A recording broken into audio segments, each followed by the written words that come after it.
আচ্ছা, আমি আপনাদের দীঘার মন্দিরে পুজো দেওয়ার A to Z বর্ণনা দিচ্ছি কীভাবে দেবেন। পুজো দিতে চলেছি আপনি যে জগন্নাথ কোনো মন্দিরে।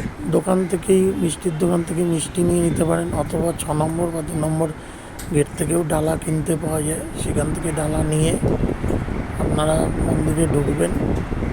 দিনের বেলায় সকালবেলা থেকে আরম্ভ হয় পুজো দেওয়া, 1টা অবধি চলে। তারপরে আবার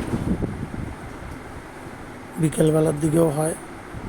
এখন আপনারা ডালা নিয়ে গেলেন, গেটগুলো পেরিয়ে মূল মন্দিরে যাবেন। পুজো দেওয়ার লাইনে দাঁড়াবেন, নাম গোত্র লিখে জমা দেবেন। যদি না পারেন, যে পুরোহিত আছে লিখে নেবেন। তারপরে আরেক পুরোহিত এসে পুজো দিয়ে আপনাদের নাম ডেকে প্রসাদটা দিয়ে যাবে। খুব সুষ্ঠুভাবে এই পরিচালনা হয়। এখানে আপনি 50 টাকার ডালাও কিনতে পারবেন, 100 টাকারও আছে। আর পুরোহিতকে কোনো টাকা দেওয়ার ব্যাপার নেই। ডোনেশন বাক্সে আপনি আপনার ইচ্ছে মতন টাকা দিতে পারবেন। এখানে পুজো দিয়ে আপনি শান্তি মতন ঠাকুরকে প্রসাদ নিয়ে বেরিয়ে আসতে পারবেন। হ্যাঁ, তবে দিনের বেলায় খুব গরম, একটা ছাতা নিতেই পারেন সঙ্গে।